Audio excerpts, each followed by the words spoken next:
officials through reconciliation centers. The caretaker authorities have issued the first list of the military appointments in the new Ministry of Defense. These appear to be drawn from a range of factions, including Hayat Tahrir al-Sham, and also include fighters from foreign countries. The caretaker authorities have held meetings with a very broad range of representatives and individuals of different Syrian groups and components.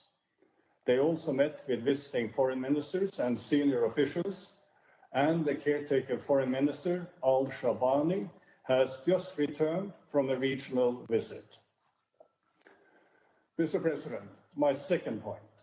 There are signs of instability within areas under the control of the caretaker authorities. While there are many areas where law and order appears to be good, we have seen multiple reports of incidents of violence in the coastal region and Homs and Hama in particular, including accounts of degrading and humiliating treatment. Caretaker authorities have also carried out patrols and what they term combing operations, arresting former officials or elements that they accuse of war crimes or of refusing to hand in weapons and settle. There have been some reports of clashes with what are described as former regime elements, resulting in casualties, including from within the caretaker authorities. There have been videos circulating of what appear to be abuses or extrajudicial killings of officials from the former regime, though we note reports of the caretaker authorities arresting some perpetrators.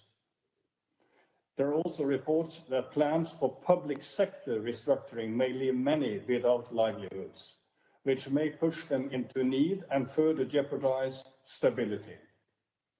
On this and on all issues, we urge the caretaker authorities to extend the hand of reassurances and trust to all communities in Syria, fostering the active engagement of all in building the new Syria. Mr. President, third point, there are significant areas outside the control of the caretaker authorities.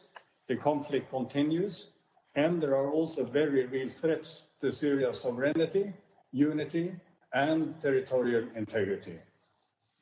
The northeast, as well as part of Aleppo city, remain under the control of SDF and YPG. Despite a US-brokered ceasefire near Manbij in December, there have been reports of clashes and exchanges of artillery fire between the SDF and the Syrian National Army forces in particular. Turkey has made statements indicating a clear possibility that Turkish military operations could intensify in the northeast. At the same time, channels of dialogue have been established between the caretaker authorities and the SDF, who met last week in Damascus. Public statements suggest the charting out of positions, but not yet the prospect of imminent agreement. Mr. President, I continue to call for and support the further development of all channels of dialogue and to urge all parties to find a way forward without military confrontation. We are deeply concerned by continued Israeli military presence and activity, including beyond the area of separation in violation of the 1974 disengagement agreement. Furthermore, restrictions on UNDOF's freedom of movement imposed by IDF should be lifted without delay. Attacks on Syria's sovereignty and territorial integrity must stop. Reports of the IDF using live ammunition against civilians, displacement and destruction of civilian infrastructure are also very worrying. Such violations, along with Israeli airstrikes in other parts of Syria, reported even last week in Aleppo, could further jeopardize the prospects for an orderly political transition. ISIL remains a significant concern, with ongoing ISIL activities and worries that they may seek to take advantage of security flux in some areas.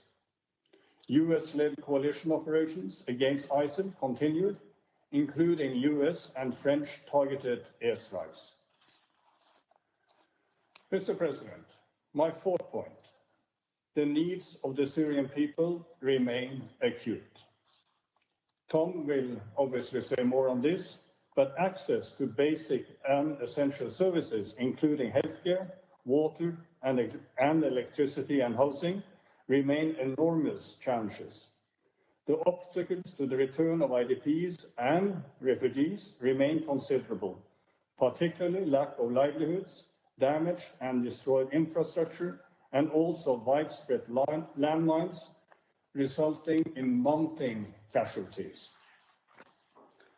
I welcome the recent issuance of a new temporary general license by the United States government, but much more significant work in fully addressing sanctions and designations will inevitably be necessary. Mr. President, my fifth point. The way forward on political transition is unclear.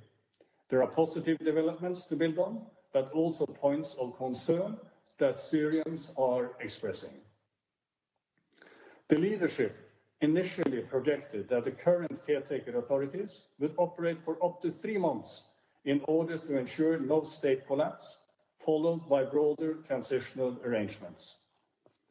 However, there are significant decisions or positions being taken that many Syrians feel should be left to a more inclusive transitional phase, such as articulating positions on the character of the state before a constitutional phase, such as issuing long-term policy decisions with regards to the security sector, or in fields such as education.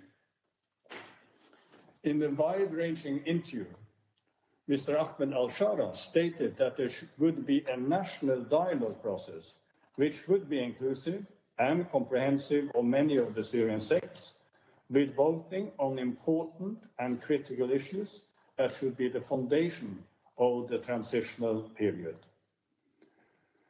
He spoke of a constitution drafting process carried out by experts that could take 2 to 3 years. He spoke of elections that could take up to 4 years, given what he says are necessary preparations, including civil documentation and population data. Some Syrians have received signals from the caretaker authorities positively, especially in terms of stressing inclusiveness and the need to engage a broad spectrum of Syrians in shaping the transitional phase and to draw on expertise of Syrians of all kinds.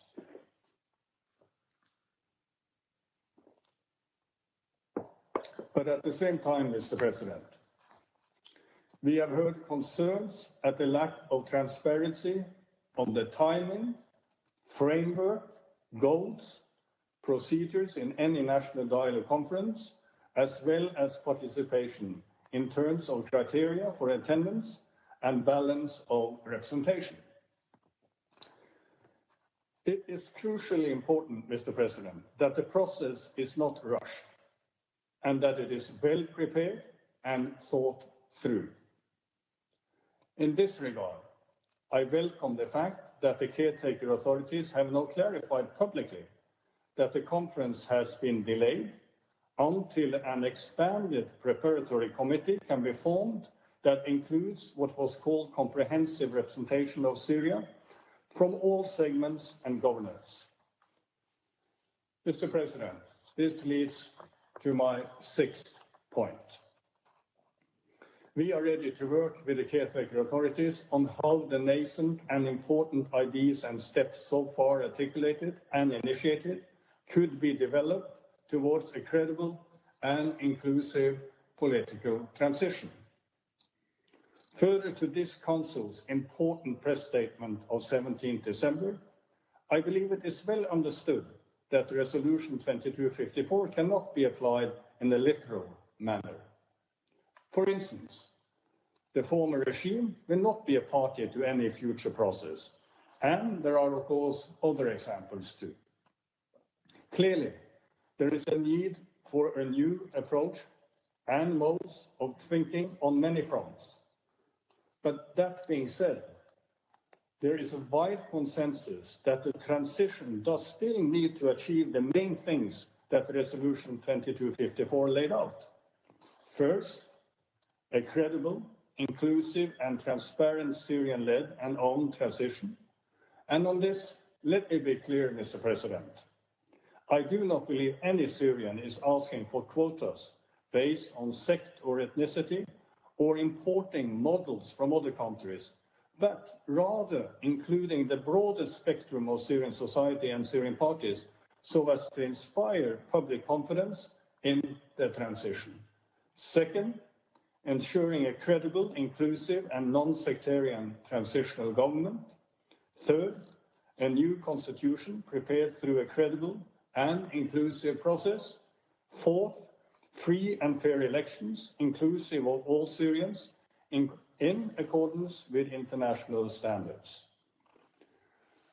Mr. President, Syrian women these past weeks have reinforced their expectations and intent to participate in decision-making throughout the transition process and beyond, at national and local levels. They stress their expectation that any constitutional revision safeguards women's rights and evolved roles and status. Syrian women have much to contribute, and the country should grasp this collective capacity fully. Mr. President, let me also stress that the call for justice, accountability and reparation is being strongly echoed across different spectrums of society and is a necessary and fundamental safeguard to sustainable peace and social cohesion. This is a long process, obviously, but immediate practical steps are necessary, such as access and authorization for specialized organizations, both local and international, to undertake their work on preservation and documentation. Syrians have accumulated years of work on these issues that must be built on and optimized. So too has the United Nations, including the International Impartial and Independent Mechanism, the Commission of Inquiry, and the newly established independent institutions on missing persons, all of which have a fundamental role to play today. Mr. President, the points I have described are widely shared among a broad spectrum of Syrians, civil society activists, women, and political forces. I take good note of the fact that the caretaker authorities' leadership have spoken of the need for inclusiveness, including participation from different components, as well as the need for a new constitution and elections. There are therefore tremendous opportunities for building a foundation for lasting peace and stability in Syria.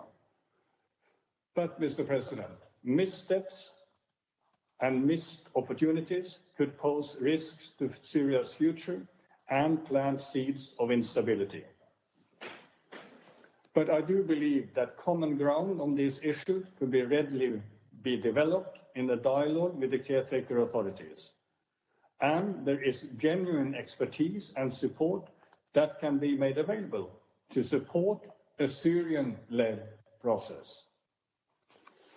Mr. President, I also firmly believe that working on an inclusive political transition is the most effective means to inspire confidence and ensure that Syria quickly receives the economic support that it desperately needs, which requires in turn a smooth end to sanctions, appropriate action on destinations too, and major funding, including for reconstruction. I have informally and formally sought to follow up with the caretaker authorities on the transition and all related issues in an open manner and in partnership. and I believe it is vital that this take place. In order to provide all necessary engagement and support, we are already moving to strengthen the presence and expertise of our political mission in Damascus. And there is active UN planning to ensure delivery as one across all themes of potential support to a credible and inclusive transition. My Deputy Special Envoy Rochdi and many members of my team are in Syria to follow up and to conduct further outreach with a wide range of Syrians. And, Mr. President, I would hope to return to Damascus at the earliest possible time. Thank you, Mr. President. I thank Mr. Pedersen for his briefing. I now give the floor to Mr. Tom Fletcher. Thank you, Mr. President, and thank you to Special Envoy Pedersen.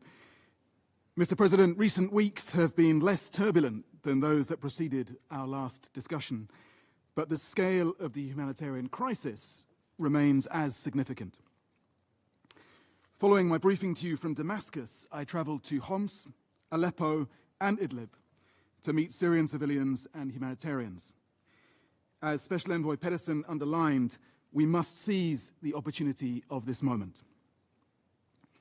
These visits underscored three critical humanitarian challenges that we and the people of Syria face. First, the need to preserve and rebuild essential services. Health services, already weakened by years of conflict, have been further closed or scaled back at a time when nearly 15 million people require humanitarian health support. Access to water has been restricted, including by fighting at the Tishreen Dam in eastern Aleppo, affecting water and electricity for more than 400,000 people. And close to 13 million people are still facing acute food insecurity at a time when WFP has been forced to reduce food assistance by 80% in the past 2 years due to funding shortfalls. Lack of food, water, and power is exacerbated by lack of fuel and liquidity. A second priority, protection of civilians. While many of those uprooted in November and December have returned to their homes, more than 620,000 people remain displaced, as harsh winter conditions arrive in many parts of the country. This comes on top of the more than 7 million who were already displaced. In the northwest alone, 2 million people remain in camps and informal sites. In Idlib, I met some of those civilians at Tajma Alij camp. Most want to return home, but cite a lack of adequate services and infrastructure damage, as well as unexploded munitions. And in Aleppo, I met children injured by the deadly legacy of conflict. Partners have identified more than 100 contaminated locations since late November across Aleppo, Idlib, Hama, and Latakia. Meanwhile, airstrikes have killed civilians and damaged civilian infrastructure. And in the south, Israeli incursions have forced civilians, including children, injured, and residents, to evacuate parts of Quneitra Governorate. A third priority, a third risk, the threat that women and girls will be marginalized. Throughout my visit, I was struck by their determination to contribute to Syria's future. Rayan, a 12-year-old girl in Aleppo who lost her leg to unexploded ordnance, hopes to be a doctor. Zainab, whose husband was held at Sednaya prison for years and who received his death certificate the morning that we met, wants to see her children complete their education. Jamila, raising 4 children alone, wants to pursue a university degree. Syria's future depends on women like Rayan, Zainab, Jamila. Their voices must be heard in this critical period. Mr. President, as the security situation has stabilized, we've been able to resume our humanitarian operations at much greater scale. In December, we sent 298 trucks of aid through border crossings with Turkey, as many as crossed during the previous 6 months. WHO has supported an EU humanitarian air bridge, providing 50 tons of supplies to northern Syria. In the northeast, a cholera vaccination campaign is underway in Hol camp. UNICEF and partners have led work to restore the functioning of the Tishreen Dam and to rehabilitate other water supplies, including the Ain al-Baida station. WFP and partners have provided bread for more than 2.5 million people. Children and mothers are receiving treatment for malnutrition, but we must do more. We will this month roll out a countrywide rapid needs assessment. We are also adjusting our coordination structures to meet the new operational context. Mr. President, as ever, I have 3 asks of the Security Council. Firstly, your support for the clear assurances that I received from the caretaker authorities that international humanitarian law will be respected, civilians protected, and humanitarian organizations allowed to operate freely. We are continuing our engagement with the caretaker authorities on putting in place new ways of working, including new procedures for registering NGOs. We remain in daily contact on practicalities, and I assess that partnership to be serious and genuine. But security, particularly in Aleppo, Deir ez-Zor, Latakia, and Tartus, remains a challenge. Occasional theft and looting have impeded vaccination support in Homs and insulin supply in Hama. And capacity gaps clearly remain. My second ask, as ever, money, including for the longer-term support that Syria needs. Our humanitarian response is only a third funded. Today, I've allocated from the UN's Central Emergency Response Fund an additional $8 million, for a total of $20 million to support the rapid scaling up of humanitarian operations in Syria. And we welcome recent aid announcements for Syria, including, importantly, from the region.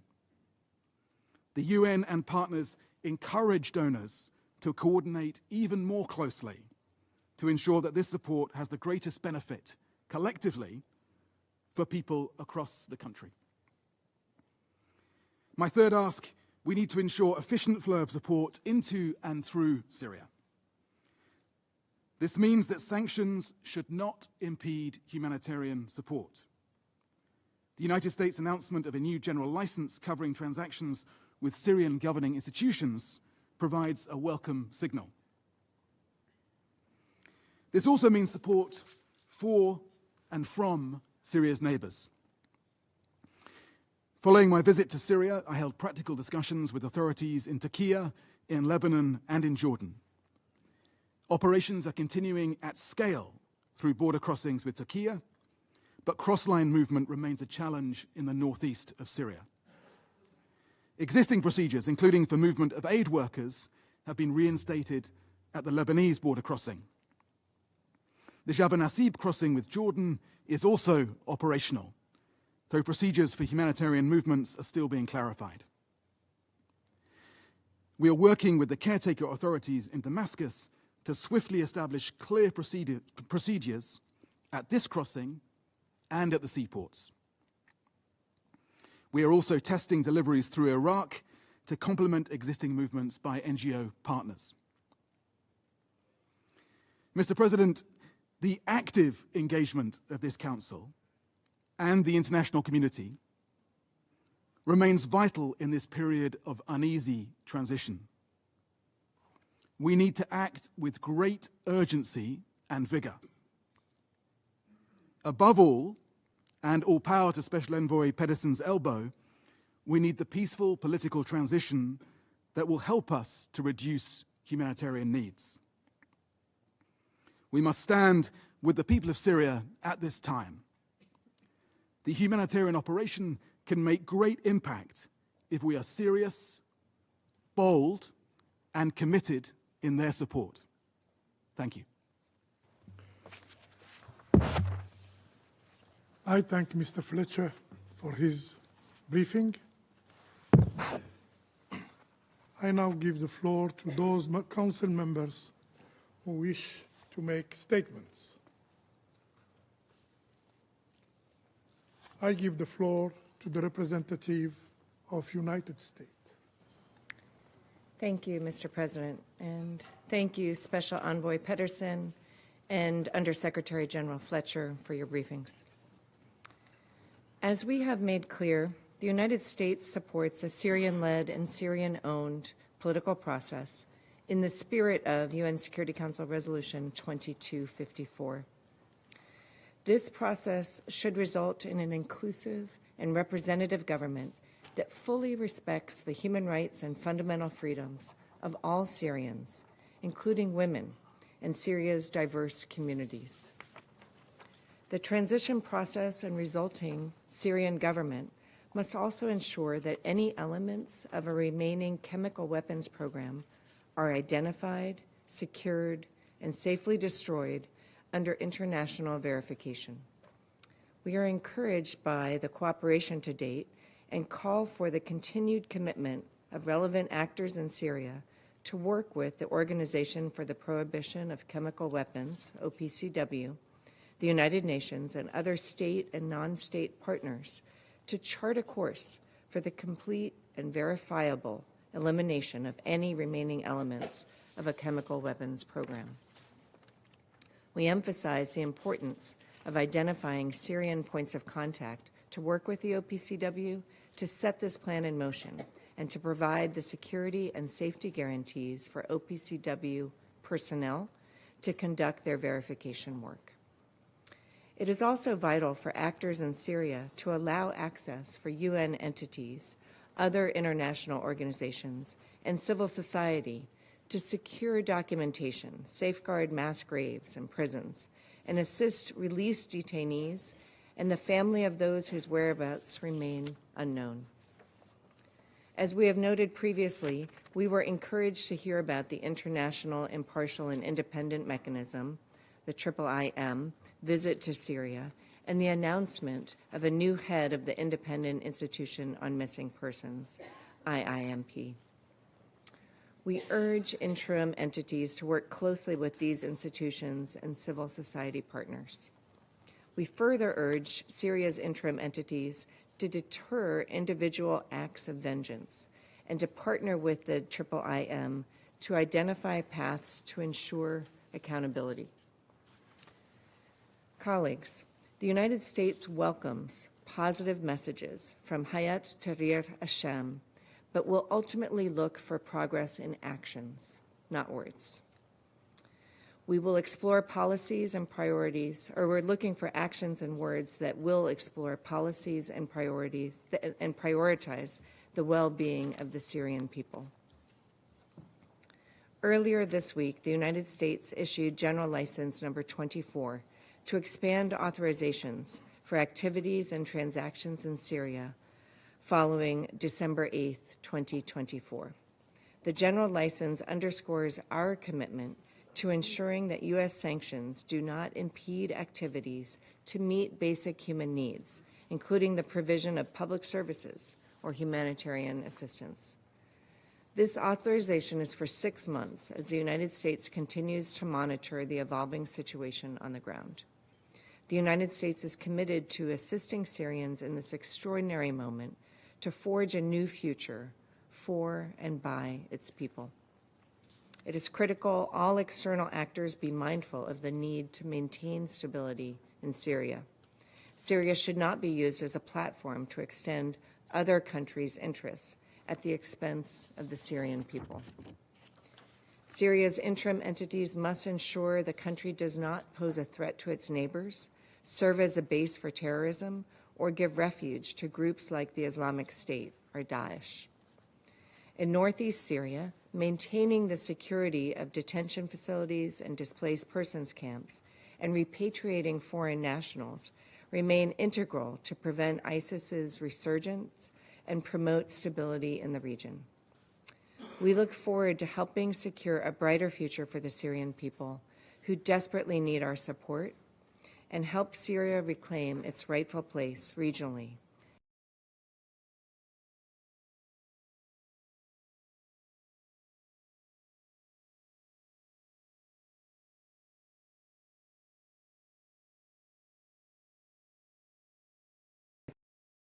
Federation. Mr. President, we thank Special Envoy Pedersen and the head of OCHA, Tom Fletcher, for their briefings on the situation in the Syrian Arab Republic, the developments in which are being closely followed by the entire international community. Our friends, the brotherly Syrian people that we have always and will continue to provide support, are going through a new stage in their history. For the time being, it's hard to clearly assess the processes taking place on the territory of Syria. Often they are extremely contradictory in nature. We have not yet seen the resumption of the work of key state institutions and vitally important companies. It is not clear how the inclusive nature of the authorities of the future Syria will be ensured, the need for which we are all declaring. There is a fairly high risk of the intensification of hostilities that have encompassed many regions of the country, in particular Aleppo, Deir ez-Zor, Homs and Quneitra. There are also ongoing clashes in the north and the area beyond the Euphrates. In other words, Syria has more than enough problems, and their severity should in no case be underestimated. We would in particular like to point to the direct threat to the territorial integrity of Syria borne by the unlawful actions of Israel, which is carrying out a policy of fait accompli on the occupied Golan Heights, and 500 square kilometers of Syrian land have already been seized. The actions of Israel are a gross violation of international legal decisions, including the many decisions of the Security Council and the General Assembly. We call upon colleagues on the Security Council and also the representatives of the Secretariat of the World Organization to give an honest assessment of events. Mr. President, in these circumstances, Syria continues to face a dire humanitarian crisis that we have heard about today from the head of OCHA. Millions of citizens of this long-suffering country continue to experience serious food shortages and a lack of necessary medical care. That situation has been consistently made worse by Washington, which for several years essentially has occupied the most resource-rich northeastern region of Syria and is also exerting heavy sanctions pressure on Damascus and encouraging its satellites to do the same. As a result, the Syrian economy is under extreme pressure and is not able to cope with the challenges facing the country. Against this extremely worrying backdrop, international humanitarian agencies that have been deprived of their main partners from the Syrian Red Crescent have been forced to start the provision of assistance literally from scratch. Israeli airstrikes and shelling, as well as the rampant violence seen in many regions, is causing suffering, losses among the civilian population, and interrupting the work of civilian infrastructure objects. Regular reports of the disabling of vitally important infrastructure are, of course, of concern. More than 400,000 people in the suburbs of Manbij and Kobani have been left without water and electricity after the hydroelectric power plant at Tishreen stopped working. In the southern part of Idlib and the north of Hama, power grids and roads have been destroyed. Hospitals and primary medical care centers in general across the country are extremely overburdened. In this connection, the primary aim of the new Syrian authorities is we see as being stopping the bloodshed that is lashing the country. The events are not adding to stability, and the past month has forced hundreds of thousands of ordinary Syrians to leave their homes. The conditions that those people are in remain extremely serious.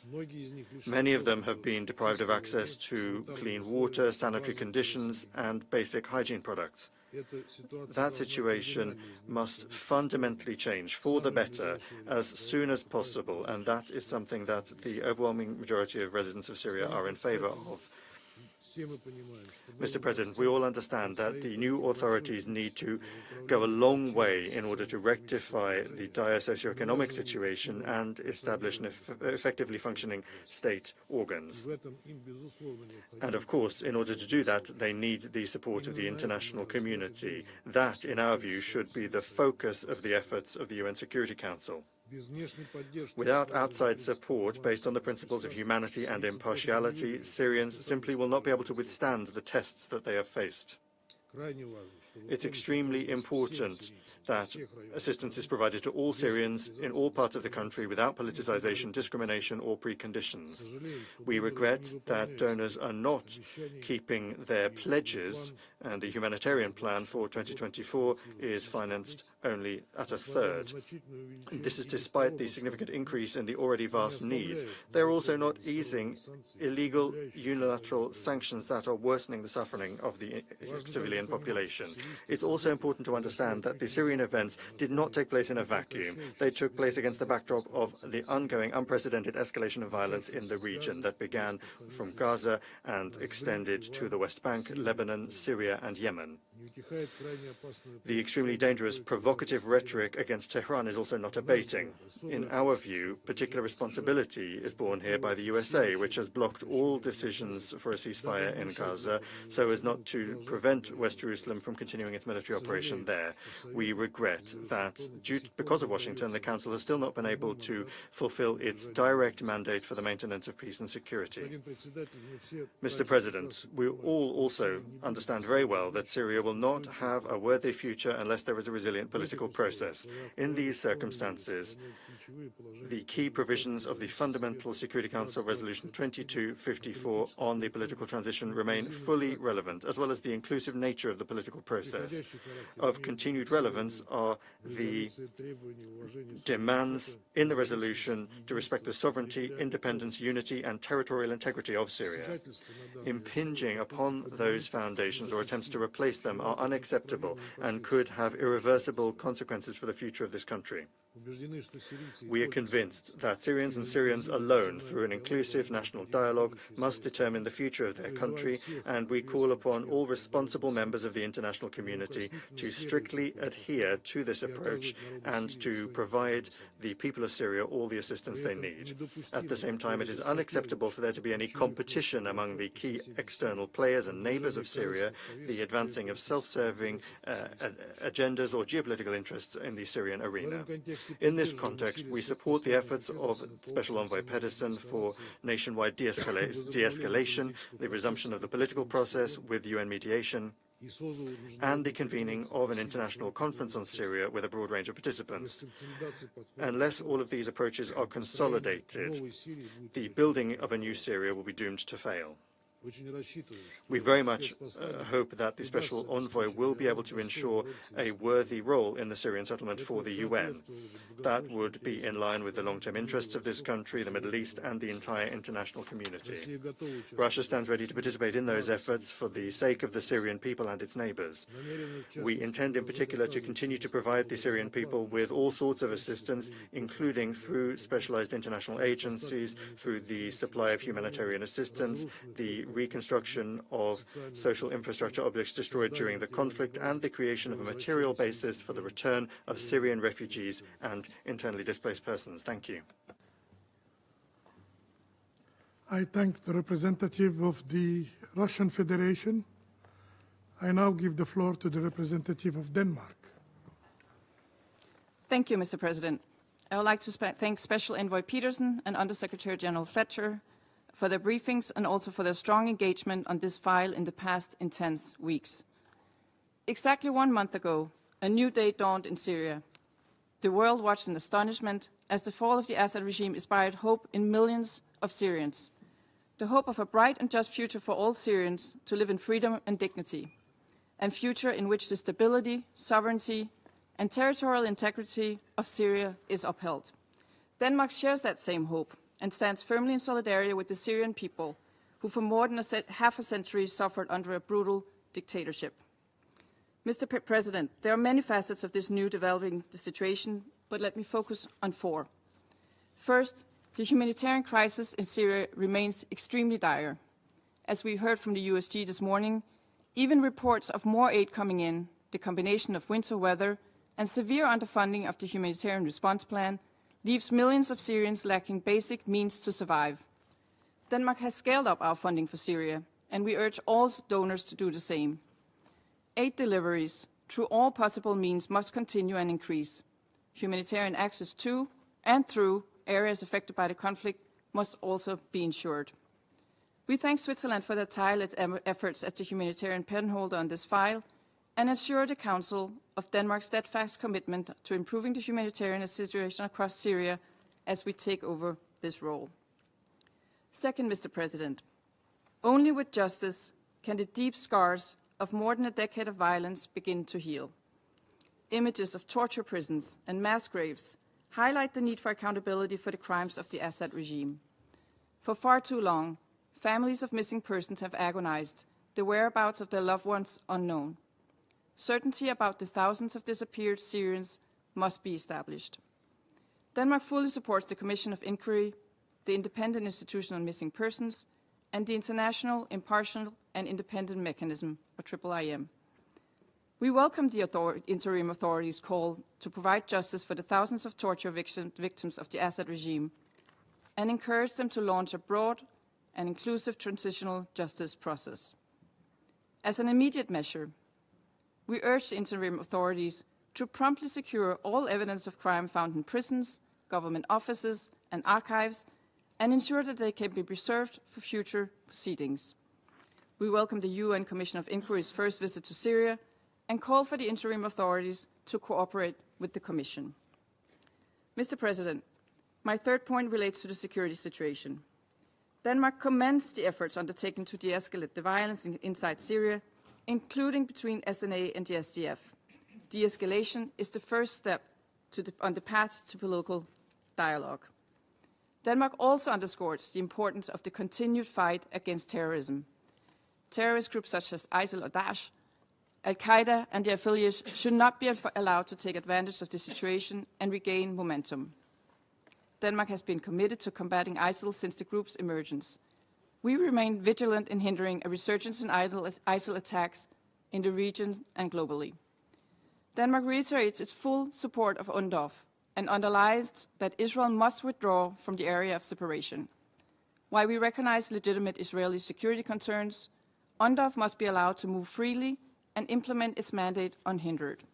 We urge all parties to comply with their obligations in that regard. Our overarching goal must be a safe and secure Syria.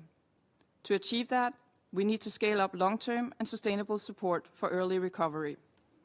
This can help consolidate and expand the security gains made and mark the beginning of a new era with a safe Syria, where those who could choose to return home receive the support they need.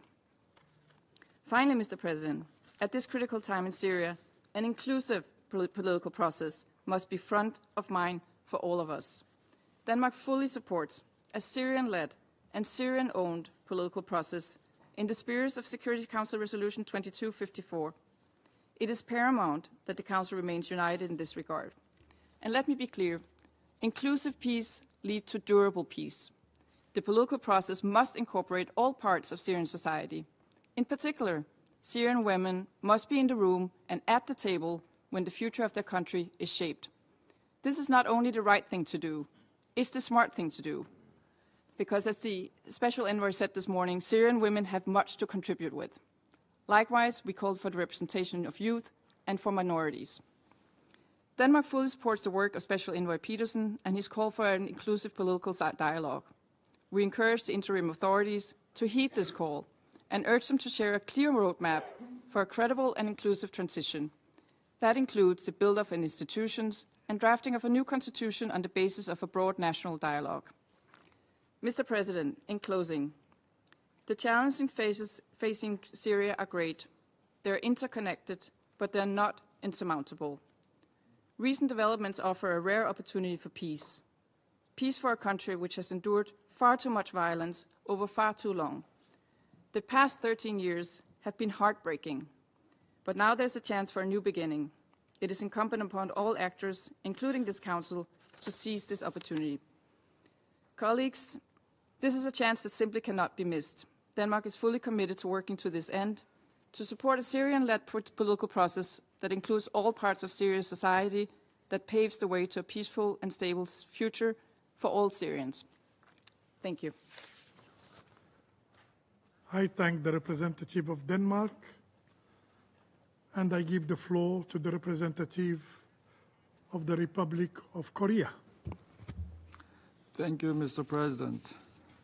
I'd also like to thank Special Envoy Pedersen and OCHA USG Tom Fletcher for their timely briefings and their tireless and dedicated efforts.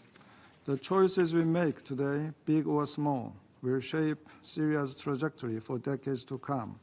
Thus, it is essential to think beyond the present crisis and make decisions that will stand the test of time. I would like to make the following points in this regard. First, all hostilities across the country must cease.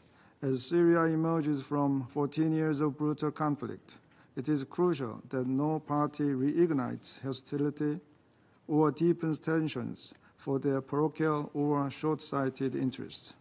On that note, the IDF's expansion beyond the demilitarized buffer zone and the Israel Prime Minister's directive for the IDF to remain in Mount Hermon until at least the end of 2025 is concerning. These actions mark the first occupation of new Syrian territory since the 1970s, an explicit violation of the 1974 agreement and the blatant obstruction of the mandate of UNTV. And this places the Syrian caretaker government in a difficult position as it strives to establish legitimacy at this critical juncture. Such Israeli actions against Syria's territorial integrity must cease as soon as possible. Also worrisome is the continued fighting in northern Syria between the SDF and SNA, which undermines prospects for a peaceful and inclusive transition while offering Daesh maneuvering space to rebuild and recruit. We urge international actors to exercise influence over the parties to immediately halt the violence and seek a constructive and mutually acceptable solution. Second, all relevant actors on the ground must prioritize actions to counter Daesh's resurgence. Experts, including the monitoring team of the 1267 Committee, repeatedly warned of this threat last year, yet such warnings seem unheeded. SDF and the Syrian military facilities have been consistently attacked over the last month, weakening their ability to contain Daesh. Meanwhile, reports indicate that Daesh's resurgence in Syria has resulted in closer coordination with its international operatives beyond its border. Halting this cross-border threat must become an immediate priority for all concerned parties. Third, we urge the caretaker government to align its ongoing transitional efforts with Resolution 2254, which remains a cornerstone of the peaceful and inclusive transition of Syria. The Assad regime's collapse itself does not constitute the implementation of the resolution. Rather, it is merely a starting point. Resolution 2254's main objectives, an inclusive transitional government, a new constitution, and free and fair elections for all Syrians, have yet to be fulfilled. We trust that these agreed-upon objectives will guide the actions of Syrians and others moving forward. Fourth, the international community must double down on alleviating Syria's humanitarian and economic challenges in an urgent manner and from a long-term perspective. In this regard, we reiterate our support for the early recovery strategy announced by OCHA last year. We also welcome the recent U.S. general license for Syria, which will help ease the country's economic hardships. At the same time, despite the recent scaled-up aid and unimpeded cross-border operations, Syria's crippled economy and devastated infrastructure is compounded by new IDPs and refugee returns.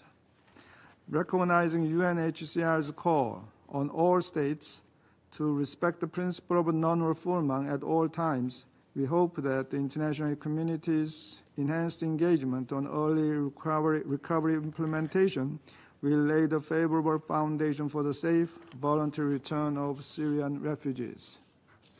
Mr. President, in closing, the Republic of Korea reaffirms the importance of the UN in facilitating an inclusive, Syrian-led political process, and we look forward to a successful national dialogue organized by the caretaker government in due course. I thank you, Mr. President. I thank the representative of the Republic of Korea.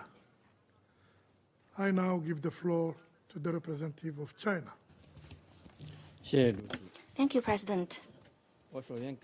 First of all, I wish to thank Special Envoy Pedersen and USG Fletcher for their briefings. At present, the situation in Syria is at a critical stage with daunting challenges. The international community should strengthen its solidarity and coordinate its actions to support and help Syria achieve stability and development. I wish to make 4 points. First, China supports a Syrian-led and Syrian-owned political process in accordance with the spirit and principles of Council Resolution 2254. The international community must effectively respect Syria's right to pursue a path of development in line with its national conditions and allow the Syrian people to decide on their country's future based on their will. China notes that the National Dialogue Conference scheduled for January 5th has been postponed. We expect the Syrian parties to start an open and inclusive political settlement process in the long-term interests of the country and its people. China supports a greater role for the UN and Special Envoy Pedersen in that process. Second, no matter how the domestic situation in Syria develops, the bottom line of zero tolerance for terrorism cannot be changed. The Council recently issued a press statement on Syria, defining that states should combat all terrorist organizations listed by the Council and deny safe haven for terrorists. It is reported that the Syrian army has recently granted senior military ranks to a number of foreign terrorist fighters, including the head of Council-listed terrorist organization, the Turkestan Islamic Party, also known as the East Turkestan Islamic Movement. China is greatly concerned about this. We call on Syria to fulfill its counterterrorism obligations and to prevent any terrorist forces from using the Syrian territory to threaten the security of other countries. Third, Syria has one of the worst humanitarian situations, with more than 16 million people in dire humanitarian straits, and the prolonged illegal unilateral sanctions have further aggravated the suffering of the Syrian people. The international community should increase its assistance to Syria. The UN should play a coordinating role, speeding up the implementation of humanitarian projects and prioritizing the needs of the population to survive the winter. The Syrian parties should abide by the international humanitarian law, cooperate actively with humanitarian operations, and ensure humanitarian access and the safety of humanitarian personnel. Fourth, the Golan is internationally recognized as occupied Syrian territory. Resolution 497, adopted by the Council, determines the legal status of the Golan and makes it clear that the Israeli occupation of the Syrian Golan is null and void.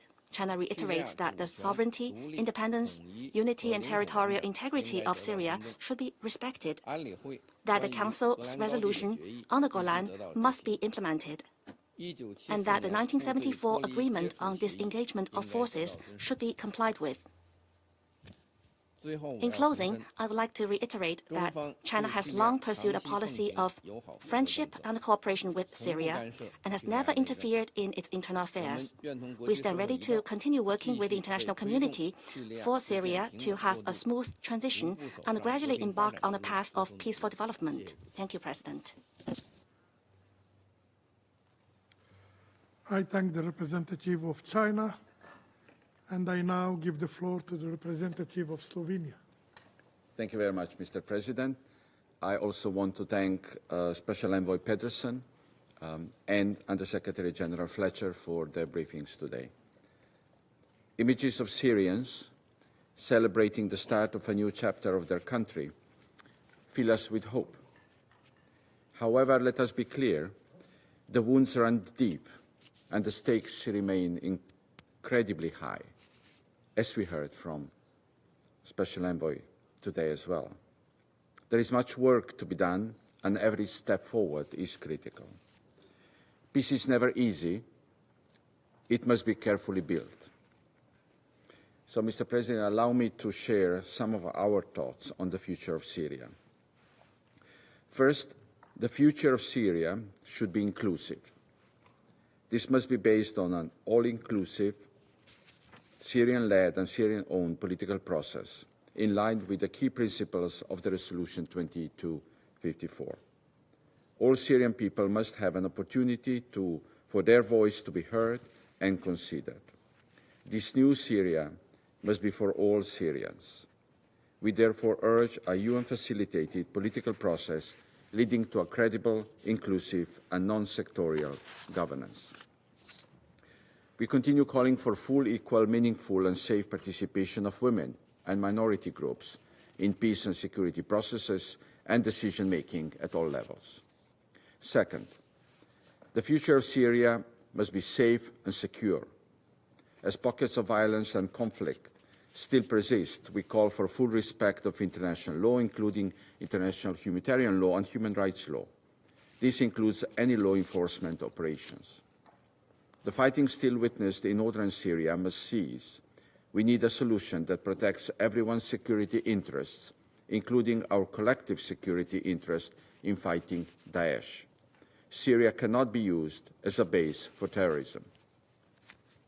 Any remaining stockpiles of chemical weapons in Syria must be secured and safely destroyed. The same goes for explosive remnants of war, which continue to pose high risk to human lives and livelihoods, including food security. Sovereignty, independence and territorial integrity and unity of Syria must be respected. We remain deeply concerned about the situation in the area of separation. 1974 disengagement agreement must be implemented in its entirety. Finally, the future of Syria must be based on protection. Civilians' critical infrastructure and humanitarian facilities must be safeguarded and unimpeded access to humanitarian aid granted. Providing conditions for safe and dignified life for all is of crucial importance. We welcome the scaling up of assistance in areas where conditions allow. We join the calls for additional international support for the efforts of the UN and humanitarian organizations. We also call for respect and protection of human rights, in particular for the rights of women and girls and of minorities. With a high number of detained, abducted and missing persons, it is crucial that all Syrians know the fate of their loved ones. Answers for families of the missing will open path to closures at individual level and reconciliation at a society level. A fundamental element of lasting peace is also accountability. We welcome recent visits of the Commission of Inquiry and IIIM in the country and call on all relevant actors to cooperate fully with these institutions. We also underline the importance of preserving evidence, including physical and digital records of former detention centres, and to protect gravesites, cemeteries and morgues. Mr. President, opportunities lie ahead as the process of shaping a new Syria finally begins to take its place. We sense a wave of optimism, and we welcome encouraging signals from the caretaker authorities. However, while statements may sound promising, their true value lies in the actions that will follow. Thank you. I thank the representative of Slovenia. I now give the floor to the representative of Panama. Mr. President, my delegation would like to thank the presidency of this council for convening this meeting, as well as the Under-Secretary General for Humanitarian Affairs and Emergency Relief Coordinator, Mr. Tom Fletcher, and the Special Envoy of the Secretary General for Syria, Mr. Geir Pedersen, for the very valuable briefings. Panama is concerned about the complex and changing situation in Syria, and we take note of the updates from the field, particularly with regard to the process of dialogue. We reiterate the urgent need to put an end to hostilities, and we underscore that stability in Syria is essential in order to guarantee security and peace throughout the entire region.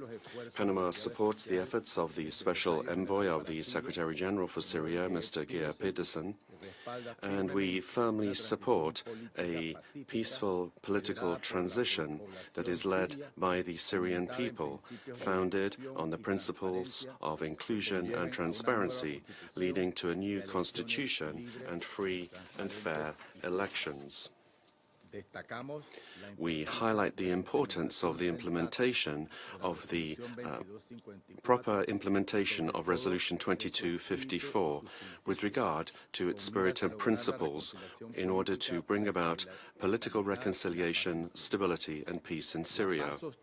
Sustainable peace in Syria will only be possible if it is built on a focus that reflects the aspirations and the diversity of its people, respecting cultural, religious and ethnic traditions that make up the social fabric of the country, recognizing and guaranteeing the rights of women and of girls and their role in maintaining peace and in the post-conflict reconstruction process, and also ensuring the inclusion of all communities in the building of their future. Panama reiterates that the protection of civilians should be at the heart of any effort to resolve the conflict in Syria, and we urge all of the parties involved to comply with their obligations under international humanitarian law, ensuring the protection of civilians from the effects of the conflict. Access for humanitarian assistance, unrestricted access, is fundamental in order to address the urgent needs of millions of Syrians affected by the conflict. Reconciliation and reconstruction in Syria will only be possible if priority is given to the needs of all civilians. We express concern at the unstable situation in the area of operations of the United Nations Disengagement Observer Force, UNDOF.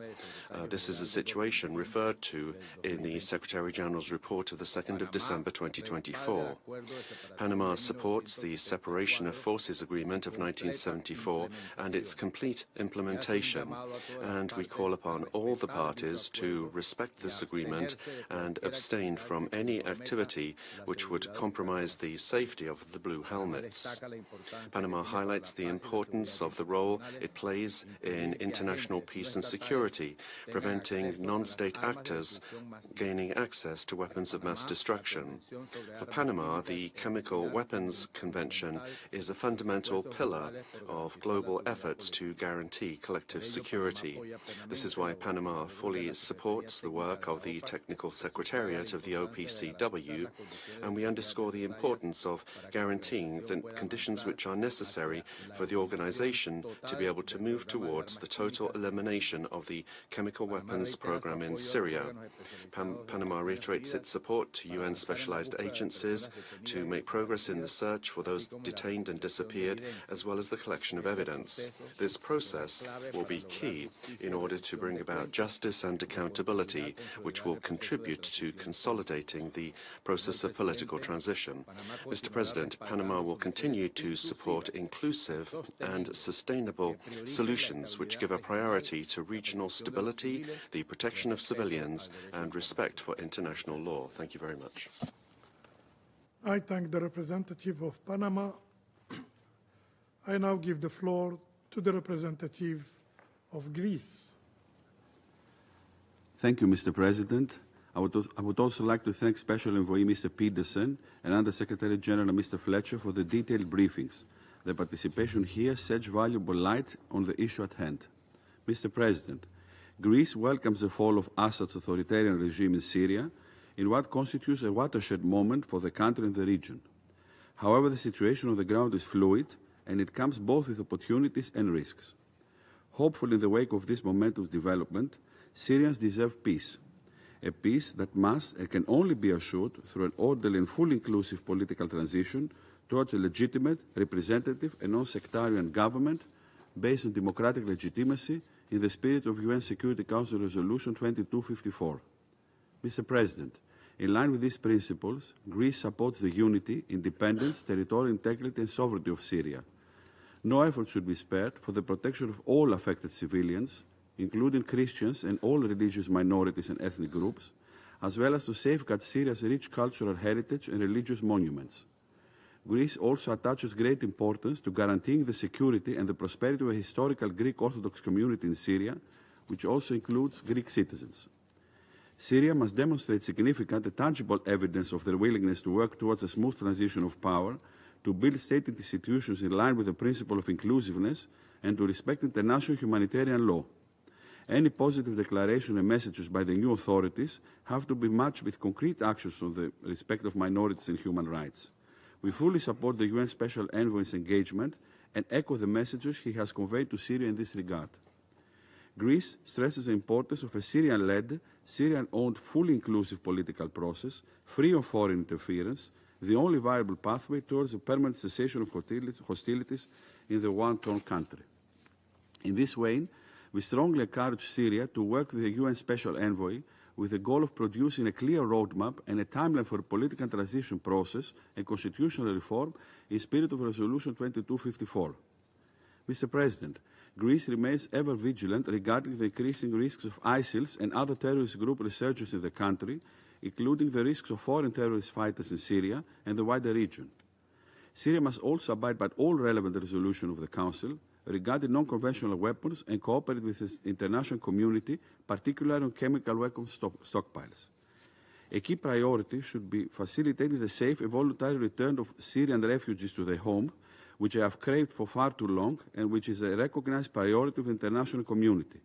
We fully support the efforts of UNHCR, OCHA and all other related agencies of the UN system in this regard. Mr. President, let me also underline a deep concern for the potential regional ramifications of the recent upheaval in Syria, calling for all parties to practice self-restraint, respect international law and Syria's territorial integrity and sovereignty. We appeal to all actors in the region to contribute in a responsible and sincere manner to the stabilization and reconciliation efforts of the international community. It is also crucial that all regional stakeholders refrain from acts that could jeopardize the political transition in the country for the sake of their own foreign or domestic political goals. Mr. President, since the October 7th terrorist attack, instability has swept in the Middle East with devastating global ramifications. As demonstrated by the Greek Prime Minister's visit to Beirut on December 16, we are ready to support all regional partners in this volatile environment and will continue to monitor closely regional developments and the potential impact on neighboring countries, particularly Lebanon, Jordan and Iraq. Mr. President, as a final note, Greece expects its full support to UNTV and the implementation of its mandate and calls on all parties to respect the 1974 disengagement agreement and fully abide by its terms. Mr. President, let me conclude by reiterating our steadfast commitment to the vision of a peaceful, prosperous and democratic Syria, to the realization of which we shall continue to contribute through our strong and long-standing ties with the Arab world and our regional partners. I thank you. I thank the representative of Greece, and I give the floor to the representative of Pakistan. I thank you, Mr. President. Mr. President, we thank Special Envoy Peterson and Under-Secretary General Fletcher for their invaluable briefings to the Council this morning.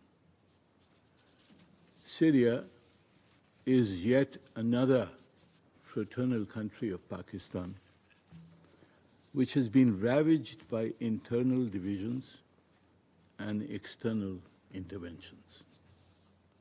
Today, Syria is at an important juncture in its history. The recent political developments offer the opportunity to restore normalcy, stability, and peace in Syria. Yet this will depend on ensuring a peaceful transition to a new governance structure which is inclusive and stable and ensures Syria's unity and territorial integrity. Mr. President, I would like to make 5 points. First, Pakistan welcomes the positive statements and assurances from the leaders and representatives of the new interim government. These must be translated into policies and implemented in practice. Political inclusivity and representative governance should be achieved through a Syrian-led and Syrian-owned process based on the principles of Resolution 2254, with the support of the United Nations Special Envoy as well as of the Security Council. Second, the international community and this Council must address the danger of terrorism within and from Syria, especially in view of the still unsettled parts of the country. The antecedents of some of the groups and the reported presence of foreign fighters dictates caution. Any resurgence of Al-Qaeda or ISIS and their affiliated groups cannot be accepted. The monitoring team of the 1267 Sanctions Committee should continue to follow and report on the situation. This would also provide the basis for the easing and eventual elimination of the Syria-related sanctions. The Council should also seek objective information on the alleged presence of chemical weapons or capabilities in Syria. Third, we must address Syria's massive humanitarian crisis immediately and unconditionally. 17 million Syrians, more than 70% of the population, are in need of humanitarian support. Over 13 million Syrians have been displaced, 7 million internally, and 6 million abroad. The recent escalations have further added to these needs, with more than 1 million people displaced in a few weeks' time. The UN Humanitarian Response Plan, which is only 33.3% funded, must mobilize all the resources required to meet the urgent needs of the Syrian people, including for the safe and dignified repatriation of Syrian refugees, notably the millions in Turkey. We welcome the scaling up of the UN-led humanitarian operations, as we have been informed today by Under-Secretary General Fletcher. Fourth, Syria's sovereignty and territorial integrity must be restored. Israel's occupation of the Syrian Golan Heights is illegal and null and void, as declared by Security Council Resolution 497. The Council must demand Israel's complete and full withdrawal from the Golan Heights. We strongly condemn Israel's further incursion into the separation areas established under the 1974 disengagement agreement and its attacks on UNDOF peacekeepers. This incursion must end forthwith and the safety and security of UN peacekeepers assured. In this context, an immediate end to Israel's aggressive actions in Gaza and the wider Middle East is also essential for the stabilization of the situation in Syria and other parts of the region. Fifth, the international community should help the new Syrian authorities to revive Syrian institutions and implement plans for the early reconstruction of their devastated country. The necessary exemptions from sanctions should be issued to enable such reconstruction. Mr. President, the role of the United Nations, especially the Security Council and the Secretary General, will be indispensable to ensure effective action on all the above-mentioned aspects of the challenges confronting Syria and its proud and resilient people. I thank you, Mr. President. I thank the representative of Pakistan for the statement, and now give the floor to the representative of United Kingdom. Thank you, President. And I'd like to start by thanking Special Envoy Pedersen and USG Fletcher for their briefings and for their team's work in Syria. I'll make 3 points today. First, as we mark the start of this new year, the first for over half a century without the Assad family in power in Syria, this is a moment of hope for the future of Syria and the Syrian people. But rebuilding a country is not a place for quick fixes. So we call on all involved to focus on the opportunity to build a democratic state representative of Syria's rich diversity, and to take the necessary steps to establish participation across all of Syria's society. We're encouraged by the new interim authorities' timelines for drafting a new constitution and holding elections and national dialogue. We're encouraged by early engagement with the international community and call for continued cooperation with the UN throughout the transitional period. Second, there is much to be done, as we've heard, in the short term to protect civilians and ensure that humanitarian aid reaches the 17 million people who need it. We call on all parties to stop activity that could lead to further escalation or suffering for the civilian population, and to protect vulnerable displaced populations. Since the fall of Assad, the UK has committed a further $76 million to support vulnerable Syrians in Syria and across the region. Third, Syria must eliminate the chemical weapons the Assad regime used against its own citizens. Colleagues, now is the moment to close the Syria chemical weapons file once and for all.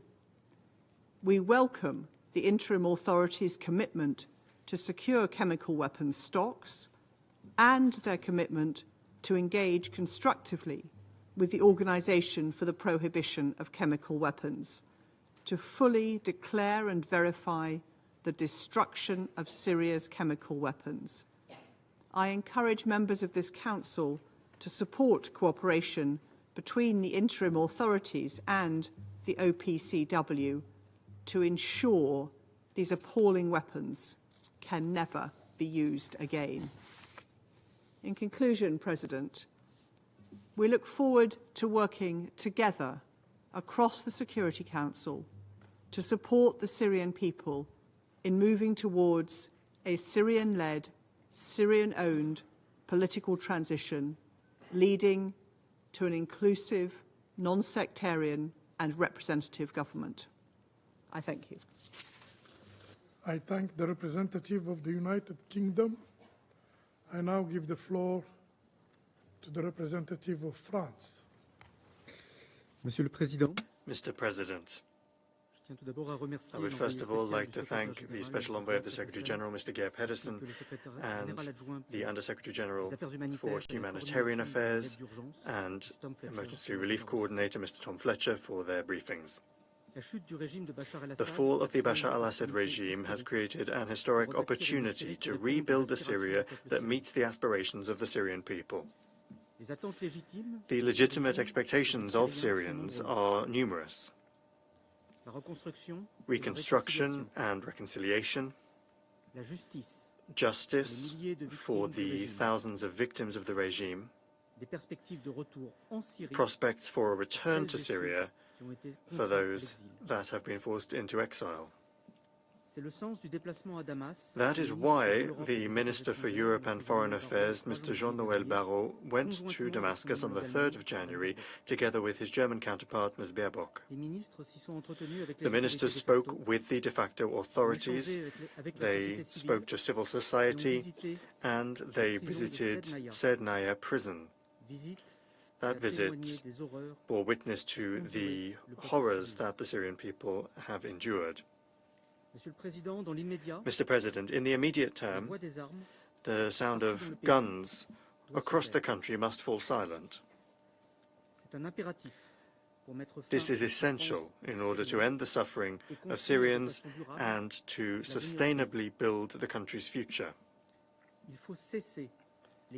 Fighting must stop in the northeast, and a solution must be found that preserves the security interests and rights of everyone, in particular Syrian Kurds, in respect for the territorial integrity of Syria. All civilians, including persons belonging to ethnic and religious minorities, must be protected. In parallel, it will be necessary to continue the fight against terrorism, in particular against Daesh. It will be vital that the new Syria leave no room for extremism and terrorism. We don't forget that it is from Syrian territory that the November 2015 Paris attacks were planned, and we know that terrorist groups continue to operate in the region. The greatest vigilance must also be seen when it comes to the spread of weapons, in particular those from the Syrian chemical program. The fall of the regime of al-Assad offers us an opportunity to destroy these chemical weapons. Mr. President, following decades of dictatorship and division, Syrians have new hopes for the future governance of the country. France calls for a peaceful and rigorous political transition that is representative of all of the trends in the Syrian opposition and the de facto authorities in the spirit of the principles established by Resolution 2254 of the Security Council. All of the components of the Syrian people have the right to participate in the debates over the future of their country, and Syrian women belong in those debates as well. The rights of persons belonging to different communities and the rights of women must be protected and respected in the context of the future constitution. These are the messages that were transmitted by the French minister and his German counterpart during their visit. The de facto authorities on this occasion made positive commitments. The United Nations, based on its experience in peace and security and in the spirit of Resolution 2254, have a role to play to support the current transition. In addition to facilitating the political process, the mechanisms established in Geneva to combat impunity and to search for missing persons will contribute to accountability, which is a key element in reconciliation. Mr. President, in the context of the transition process, France stands ready to support the Syrian people as it has always done since 2011. During his visit to Damascus last week, the minister shared our readiness to provide technical expertise to support the transition, including in constitutional affairs and the fight against impunity. France will continue its humanitarian support for the Syrian people. It is vital that assistance reach all those that need it through all possible routes of delivery. Humanitarian actors must work safely without hindrance in respect for international humanitarian law. What's more, France supports UNHCR in accompanying Syrian refugees that wish to return to their country in dignified conditions and entirely safely. Lastly, France is following the developments in the Golan with concern. France calls upon Israel to withdraw from the area and to respect the sovereignty and territorial integrity of Syria, as well as the 1974 disengagement agreement, which is binding upon Israel as it is on Syria. France reiterates its full support for UNTV, the security and capacity of action of which must be preserved. Thank you. I thank the representative of France, and I shall now make a statement in my capacity as the representative of Algeria. Dear colleagues, I have the honor to deliver this statement on behalf of the members of the A3+, namely Guyana, Sierra Leone, Somalia, and my own country, Algeria. At the outset, we would like to thank Mr. Pedersen and Mr. Fletcher for their valuable briefings. Dear colleagues, Syria, a land of timeless history and the cradle of civilizations, stand at a pivotal crossroad. Its people, having endured immense hardship for years, now aspire to build a future of hope and renewal, a future where a united Syria thrives as a beacon of prosperity and inclusivity, embracing all its citizens, regardless of their background. We must support these aspirations.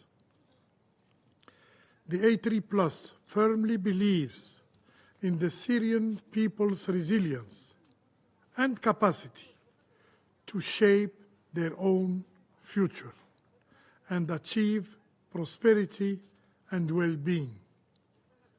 Getting there would require a firm commitment to, first, inclusivity.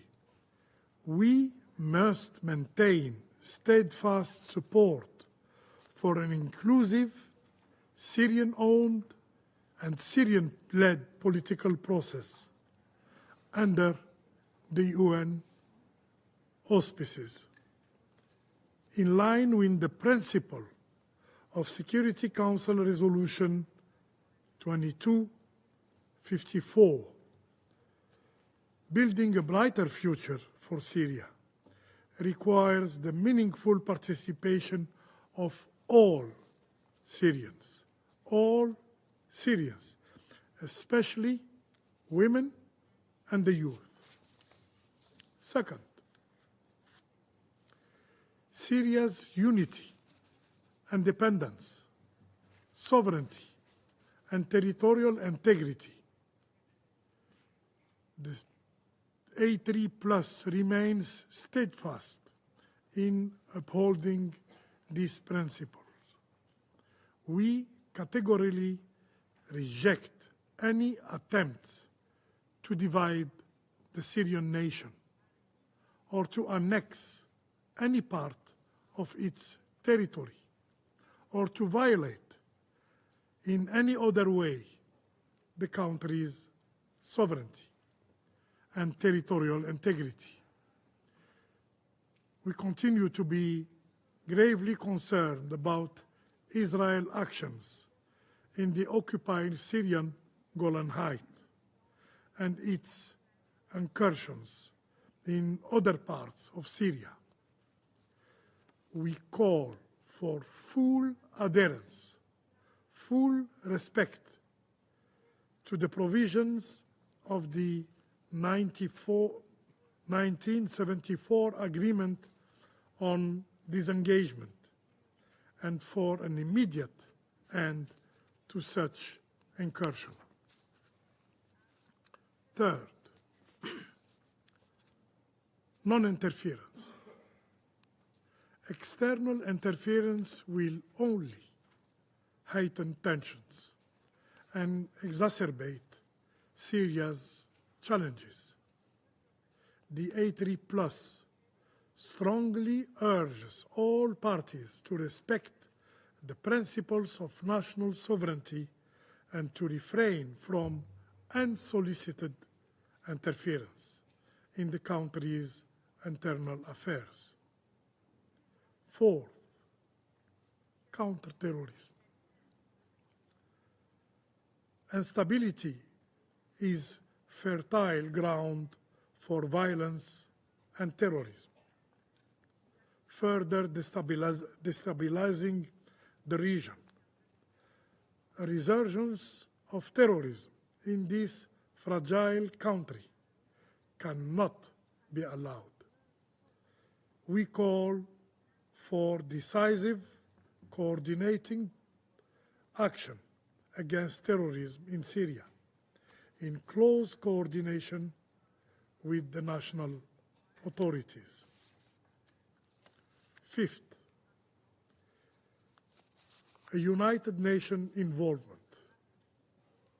The A3+ reaffirms its unwavering support for the efforts of the Special Envoy to contribute to a smooth and inclusive transition in Syria. We call on all actors to engage constructively with him in this vital endeavor, demonstrating a shared commitment to Syria's stability and future. Dear colleagues, after almost 14 years of devastating conflict, the Syrian people deserve the unwavering support and solidarity of the international community. And the humanitarian situation in Syria remains catastrophic and demands urgent and unconditional attention. The A3+ calls on donors to mobilize the necessary resources to fully fund the humanitarian response plan. In 2023, the 4 billion HRP was only 33% funded, a level that is both unacceptable and unsustainable. Recent developments, with over 660,000 people newly displaced, 75 of whom are women and children, underscore the need for enhanced efforts to facilitate their safe and dignified return home. The A3+ emphasizes the paramount importance of creating and enabling environment for the voluntary, safe and dignified return of Syrian refugees and internally displaced persons. This requires, first, ensuring security nationwide. The volatile security situation has led to the suspension of humanitarian operations in some areas. The A3+ reiterate its call for a comprehensive and nationwide ceasefire. Second, restoring basic services. Without access to essential services, Syrians will not be motivated to return home. We urge all stakeholders to support the implementation of an effective early recovery strategy that provides the necessary resources for Syrian livelihood. Third, accelerating economic recovery. Syria's path forward requires renewed economic growth, while humanitarian aid is vital. It's not enough. It's not enough. The A3+ calls on the international community to facilitate Syria's recovery process, including lifting unilateral sanctions that hamper economic progress. Dear colleagues, the A3+ remains committed to advocating for a stable, united Syria, recognizing that its stability is essential for the broader region. To the international community,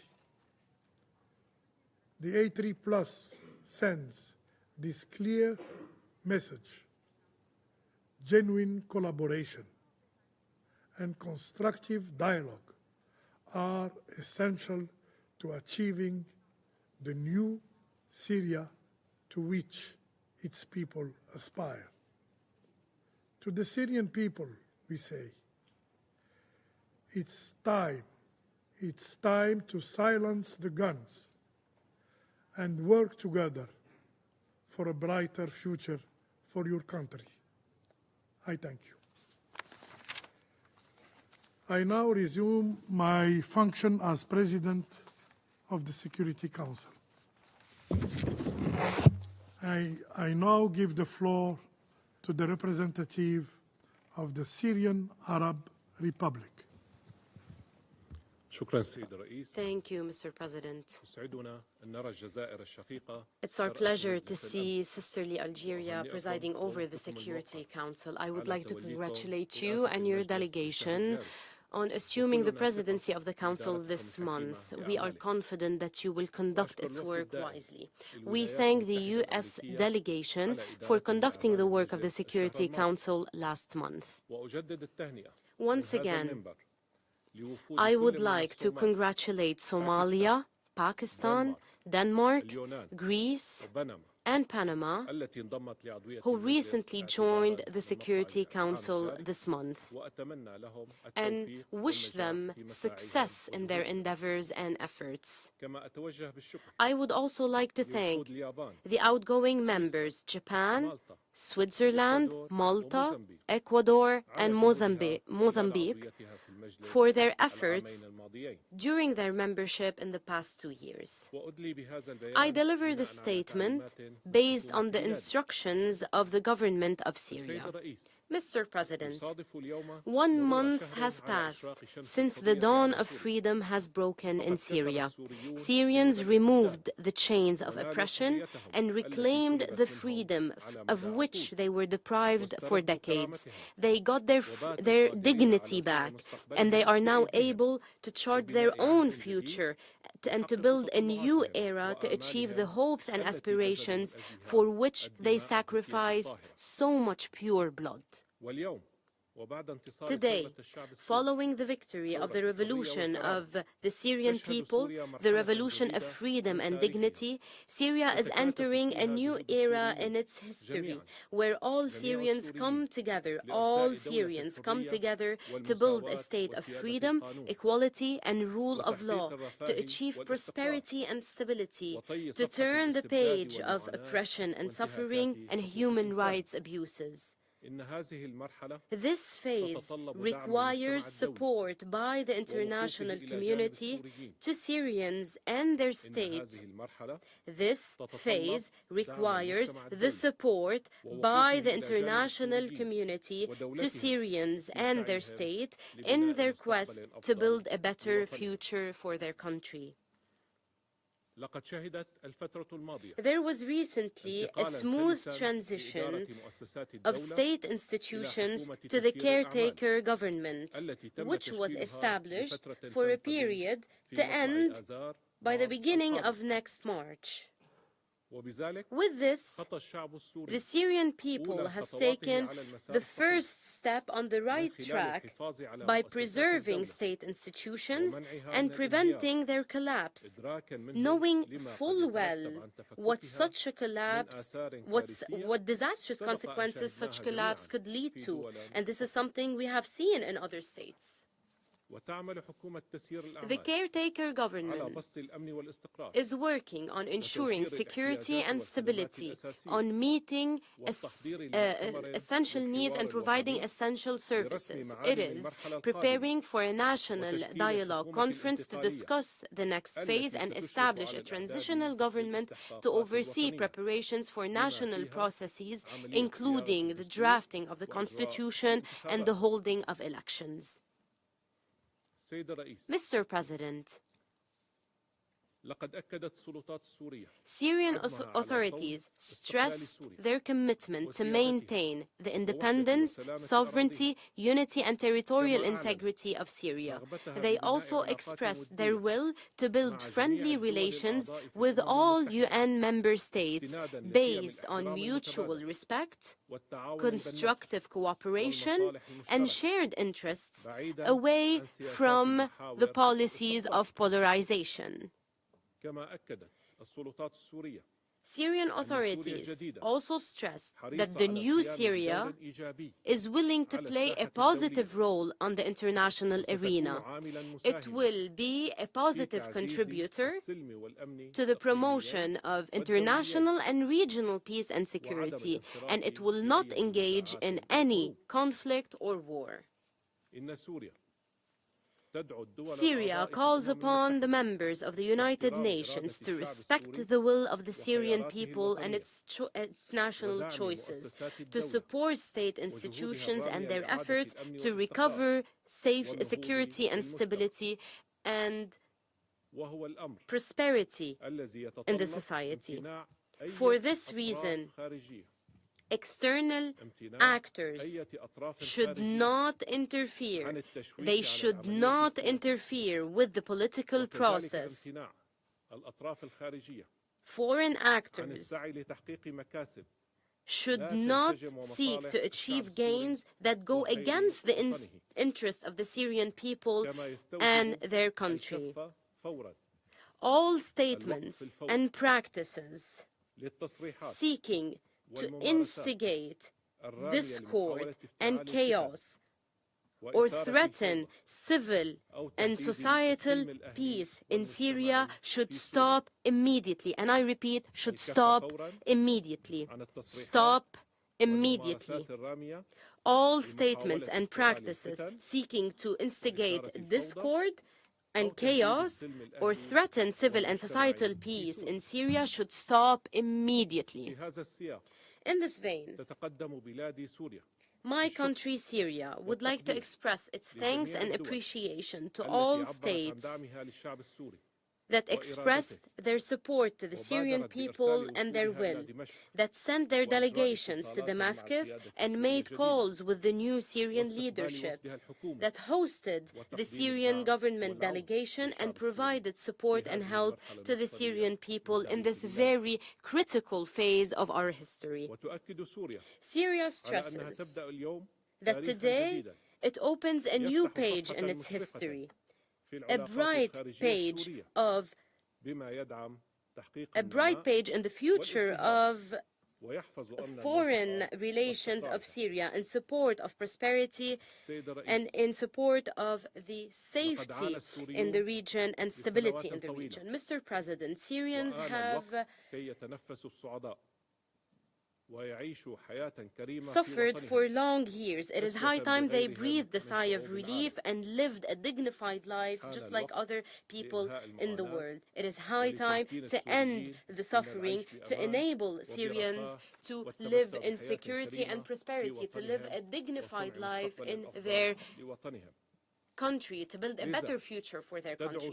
For this reason, we call upon the United Nations and its member states to immediately and fully lift the unilateral coercive measures, to provide the necessary financing to meet humanitarian needs and recover basic services, mainly the electricity, to support early recovery projects and livelihood projects and sustainable development, to rehabilitate and reconstruct the damaged services facilities, to ensure demining and to get rid of unexploded remnants of war, and to provide a conducive environment for the dignified return of refugees and displaced to their cities and homes. In this vein, we note the expansion by the United States of the scope of exemptions for the unilateral coercive measures imposed on Syria. We call upon the United States and other countries to fully lift these measures imposed on the Syrian people because they originally targeted the previous regime and its criminal tools. Syria believes in the partnership with the United Nations and its member states. It is committed to promoting cooperation with it to improve the living and humanitarian conditions of Syrians, to provide them with basic services, to achieve their aspirations of a present and a future worthy of Syria's civilization, the blood of its martyrs, and the sacrifices of its people. Mr. President, Syria stresses the need to ensure that Israeli occupation entity does not take advantage of the current circumstances to violate Syria's sovereignty in an attempt to impose a new reality through their military incursions to new parts of Syria in Jabal al-Sheikh, Al-Qunaitra Governorate, and other areas. We stress the need to compel Israel to respect the 1974 disengagement agreement and relevant Security Council resolutions, mainly resolutions 242, 338, and 497, and ensure the withdrawal of Israeli forces from areas they have recently entered. The withdrawal of Israeli forces from areas they have recently entered and put an end to their aggressive practices against the people of these areas. It is important to respect the mandates of UNSO and UNDOF. Thank you, Mr. President. I thank the representative of the Syrian Arab Republic for the statement. I now give the floor to the representative of Egypt. Thank you, Mr. President. Mr. President, it is my honor to deliver this statement on behalf of the Arab group. We would like to thank you for holding today's meeting. We would also like to thank the briefers for their briefings, Mr. Geir Pedersen, the Special Envoy for Syria, and Mr. Tom Fletcher, the Undersecretary General. Mr. President, Syria is going through a historic transformation that will have repercussions not only on our brethren in Syria, but also on the entire Middle East. The Syrian people has suffered for over 13 years from a humanitarian tragedy that they did not deserve. This tragedy has led to infighting, to acts of violence, to occupation, and attempts to divide their territory. to internal and external displacement, to the spread of terrorist groups, and to economic repercussions that drove the majority of Syrians below the poverty line. Today, the Syrian people is facing a grave challenge related to a political process and a transitional period that should not be taken lightly. We must all make sure that this process is safe and is running smoothly and properly with the full support to the Syrian people. Mr. President, the Arab Group reaffirms the support of Arab countries to the Syrian people to make sure that the current era is a starting point for a bright future. We would like to reaffirm the following points in our firm position vis-à-vis this crisis. One, the Arab Group reaffirms that Arab countries never abandoned Syria during its past plight. Our current support did not happen on the spur of the moment. It reflects honest intentions toward the Syrian people.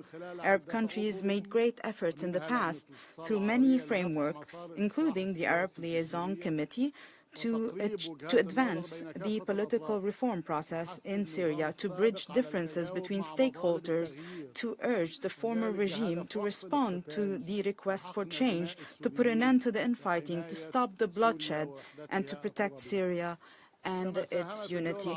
Arab countries also contributed to providing humanitarian support to the Syrian people over the past years, especially during the 2023 earthquake crisis. We also hosted our Syrian brethren and welcomed them in their second homes. We reaffirm that Arab countries continue to strongly support the current political process in its right path, for it is our obligation and it is the right of the Syrian people. You are part of our region. You are our Syrian brothers and sisters.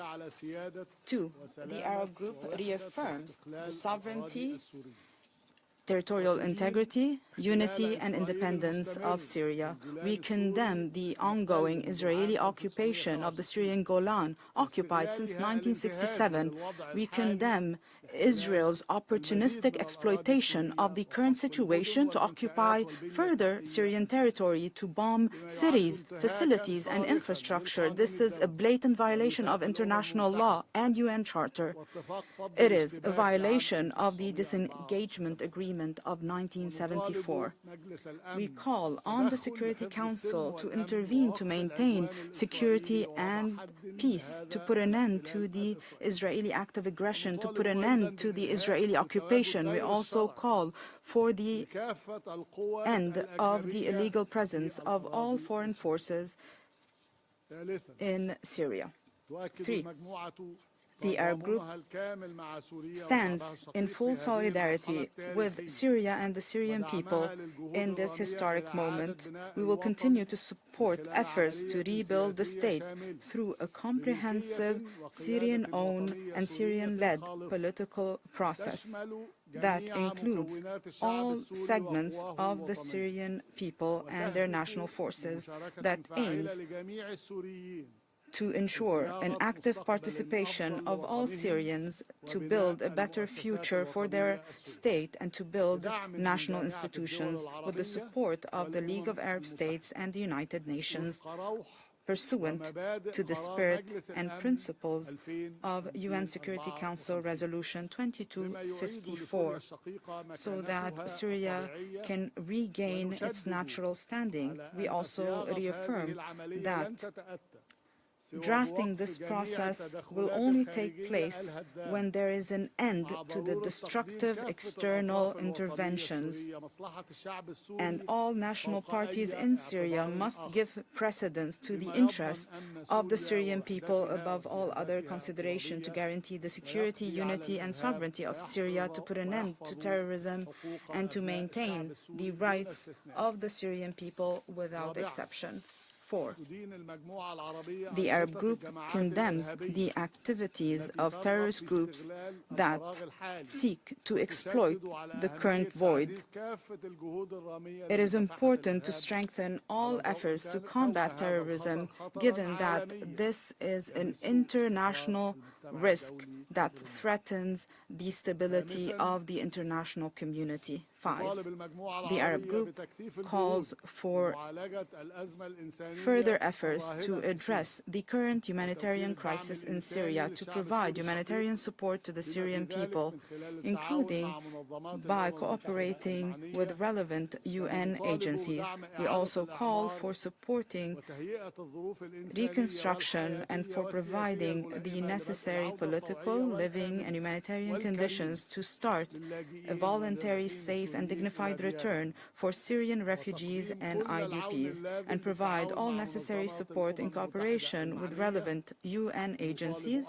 And we call for providing further resources to UN mechanisms, including the Syrian humanitarian response plan that is still underfunded. In conclusion, Mr. President, the Arab Group reaffirms its position vis-à-vis supporting Syria and not abandoning Syria. The security of Syria is the main cornerstone of our Arab national security, and we will maintain and protect the security of Syria as we maintain and protect the security of our countries. We will continue to stand with the Syrian people until they achieve their aspirations to a stable and prosperous country as soon as possible. Thank you, Mr. President. I thank the representative of Egypt, and I now give the floor to the representative of Iran. In the name of God, the compassionate, the merciful, Mr. President, I extend my heartfelt congratulations to Algeria on assuming the presidency of Security Council this month. Also warmly congratulate the newly elected council members, Denmark, Greece, Pakistan, Panama, and Somalia on their election. Additionally, I'll take this opportunity to express my appreciation to the outgoing elected members, Ecuador, Japan, Malta, Mozambique, and Switzerland for their dedicated and commendable efforts during their 2 years, tenure on the Council. We thank Mr. Peterson, the Special Envoy, and Mr. Fletcher, the Under Secretary, for their insightful briefing. Mr. President, on the ongoing situation in Syria, I wish to make the following points. First, the Islamic Republic of Iran reaffirms its steadfast commitment to the Syrian sovereignty, independence, unity, and territorial integrity. Decision about Syria's future must be made exclusively by the Syrian people, free from any external interference or imposition. Iran advocates for the formation of an exclusive government through free and fair elections and a comprehensive national dialogue that ensure representation for all ethnic, political, and religious groups. We strongly believe that the principles and mechanisms outlined in the UN Security Council Resolution 2254 are essential and applicable to Syria's current situation. A key priority is the drafting of a new constitution, which will serve as the foundation for Syrian future governance. The timeline specified in Resolution 2254 is both practical and achievable, and any delays in this process risk deepening internal divisions and further destabilizing the country. Iran fully supports the efforts of the UN Special Envoy, Mr. Peterson, and commends its active engagement in advancing this critical objective. Second, Iran's presence in Syria has been legal, aligned with international law, and carried out at the request of the former Syrian government. Iran participated in an advisory capacity to combat terrorism, aiming to prevent insecurity from spreading throughout the region. Similarly, Iran's withdrawal from Syria has been conducted in a responsible manner, with careful consideration of potential impact of the Syrian people. Nevertheless, achieving peace, stability, and security in Syria, ending foreign occupation, and ensuring a Syria free of terrorism remain the cornerstones of Iran's foreign policy toward the country. Third, Syrian people continue to endure severe economic and humanitarian challenges, with nearly 1.1 million people, mostly women and children, displaced since 27 November 2024.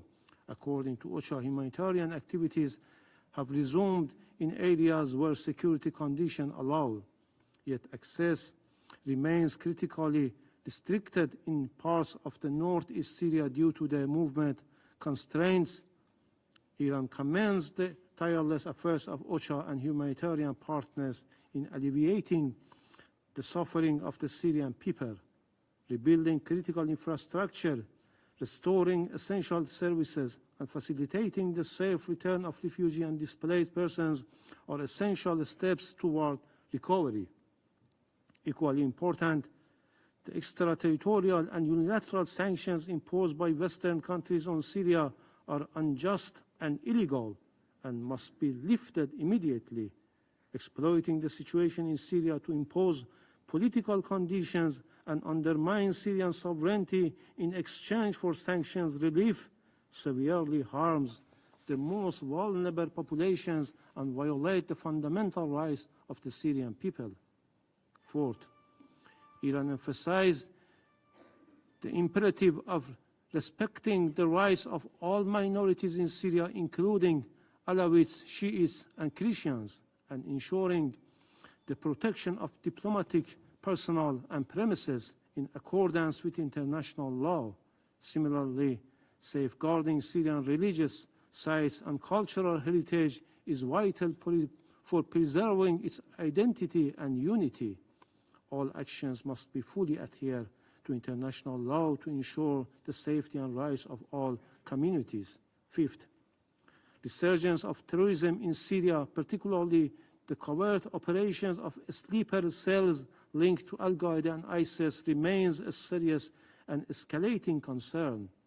These terrorist groups retain the potential to reconnect and reignite terrorism across the region, compounding the crisis in the presence of over 60 armed groups, including foreign terrorist fighters with divergent and often conflicting agendas, which had deepened instability and poses a severe threat to both regional and global security. The fate of the thousands of ISIL-affiliated fighters held in camps and prisons in northeastern Syria is a pressing challenge that demands urgent action. These individuals must be swiftly repatriated to their countries of origin based on their nationality and subjected to legal proceedings to ensure accountability. Iran remains steadfast in its commitment to combating international terrorism and stands ready to collaborate with legitimate international partners to address this critical challenge. Sixth, Israel remains the most significant threat to Syria present and future.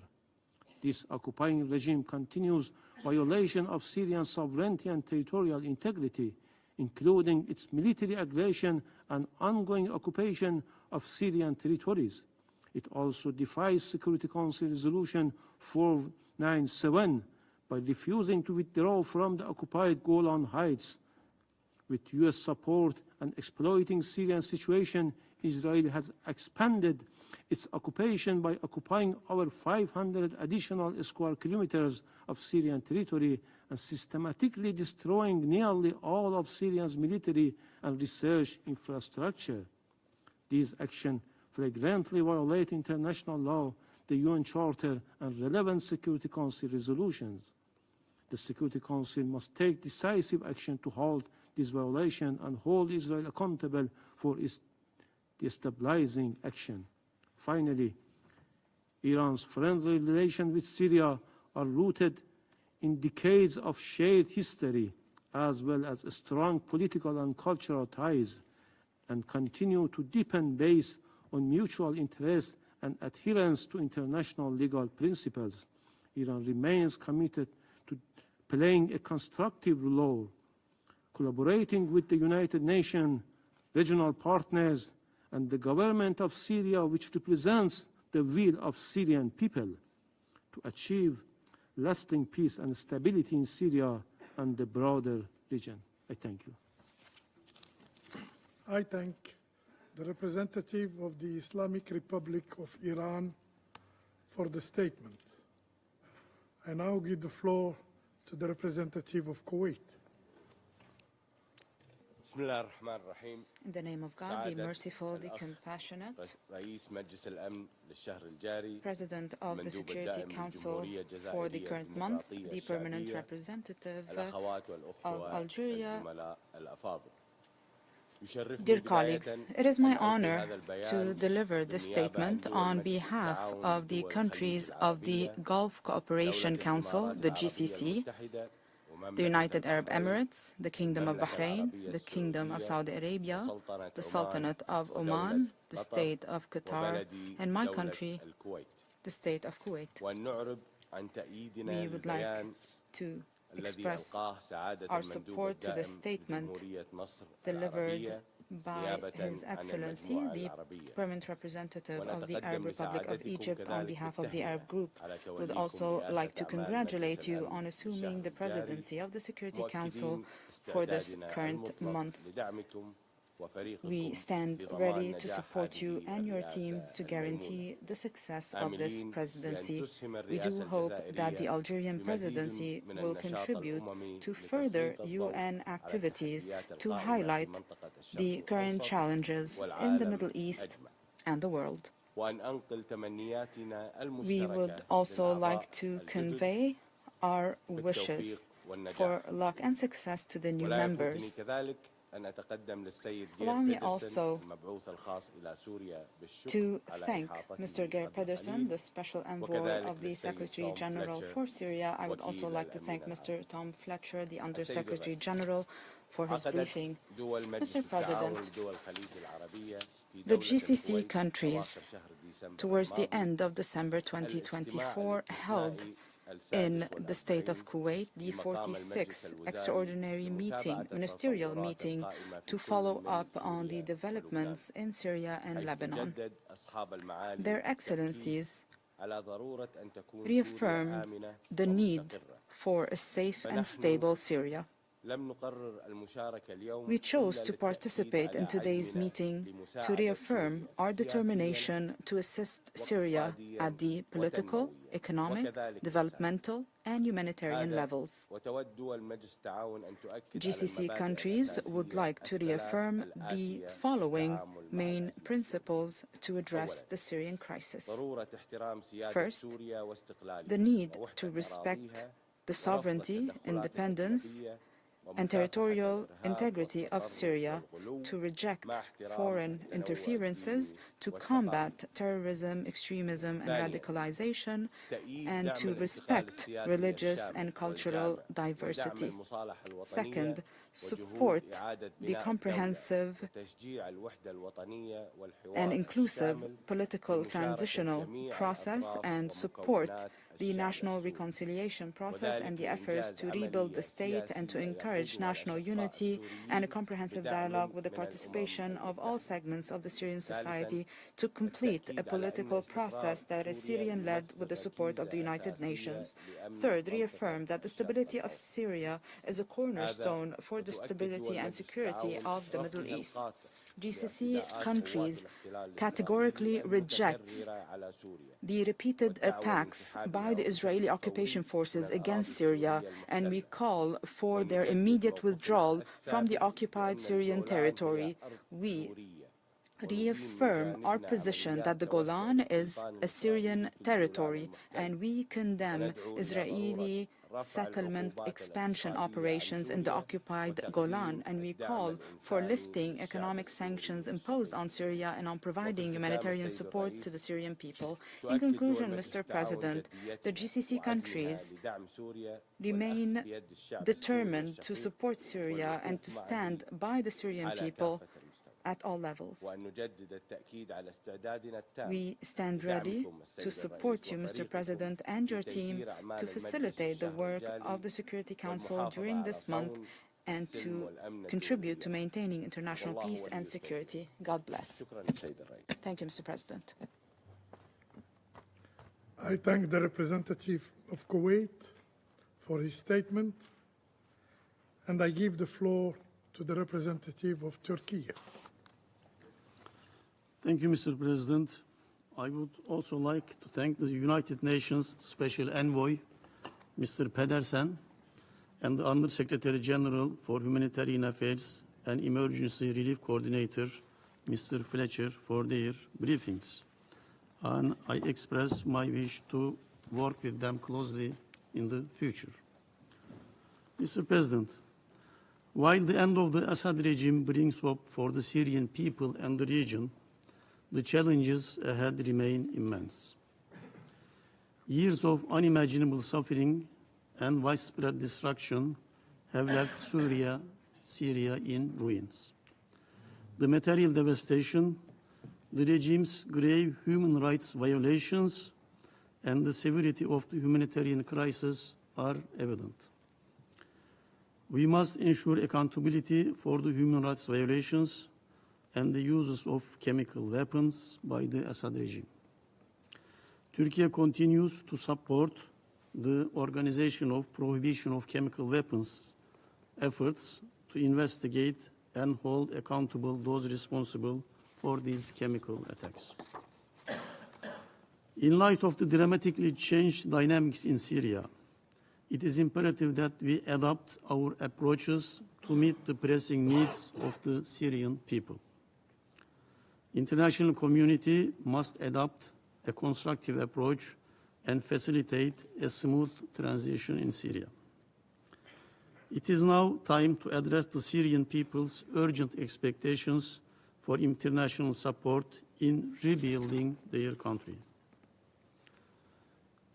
Last month underscored that a wait-and-see approach is no longer viable. Swift and concrete actions are needed across multiple areas to restore normalcy to the Syrians' daily lives. Beyond humanitarian aid, there is an urgent need to build capacity for the public services and critical infrastructure. These are essential for the functioning of the state mechanisms, alleviating the suffering of Syrians, and facilitating the voluntary return of displaced from abroad. It is time for us, for the international community, to shift its focus from exclusively providing humanitarian aid to actively supporting Syria's stabilization, early recovery, and reconstruction. We also believe it is time for this Council to seriously consider the removal of sanctions and delisting measures. Recovery and reconstruction efforts cannot proceed without decisive action in this regard. We welcome the general license recently issued by the United States as an important first step, but it is imperative that the scope of the exemptions be expanded and time restrictions eliminated. Mr. President, we have all reaffirmed our collective resolve to uphold Syria's territorial integrity and national unity. And Turkey actively worked in the field for that for a long time. There is no place for terrorist organizations such as PKK, YPG, and Daesh in Syria. Turkey remains committed to preventing the resurgence of Daesh, which seeks to exploit the current situation. We must also dispel the illusion that YPG-STF is separate from the PKK, which is targeting territorial integrity of Turkey and Syria. The rebranding efforts of the PKK have failed. There can be no peaceful and prosperous Syria while the PKK continues to occupy significant portions of Syrian territory. PKK's control over natural gas and oil resources must end, with these resources returned to the rightful owners, all Syrian people. Eliminating terrorism is a prerequisite for building the institutions of a peaceful and politically united Syria. Mr. President, Israel's continued military operations on the Syrian territory are deeply concerning. Such actions violate Syria's territorial integrity and undermine efforts to stabilize the region. The international community must take concrete action to address these lawful acts. Turkey stands firm in its commitment to ensuring a stable, unified, and secure Syria for the benefit of both Syrian people and the region as a whole. We consistently emphasize the importance of inclusive governance in our engagements with the new Syrian government. Our expectation is that the new administration will adopt an inclusive and pluralistic approach, preserving Syria's rich social fabric and adopting a constitution that guarantees basic rights and freedoms. These messages must continue to be conveyed through constructive engagement. The new government requires the support of the international community to fulfill its promises and to meet the expectations of its own people. We urge all member states to engage with Syria's new government and support efforts to stabilize the country, eliminate the terrorist threat, and strengthen its economy. Delaying these essential steps risks missing the opportunity to consolidate the stability has been achieved.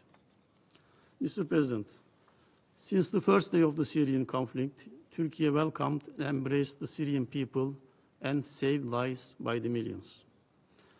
As acknowledged by the UN, Turkey's facilitation of cross-border humanitarian operations in Syria has been a lifeline. For its part, Turkey will continue to play a key role in restoring normalcy for the brotherly people of Syria. We will spare no effort in supporting the rebuilding of Syria's institutional, economic, and physical infrastructure. In summary, Mr. President, during all these 14 years, Turkey stood up with its unique position on the border with 900 kilometers and with a lot of deep cultural relations with the brotherly people of Syria, always stood with the aspirations of the people. And hosted so many migrants, brothers from Syria, sometimes at the expense of its relations, even sometimes with allies. But now we are at a point to look forward collectively. I hope this Council will play a better, strong role in the future. My country is ready to cooperate with all of you on this field. Thank you. I thank the representative of Turkey. There are no more names inscribed on the list of speakers.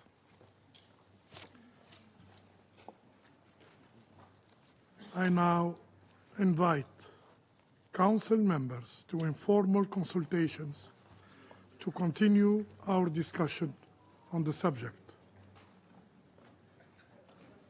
The meeting is adjourned.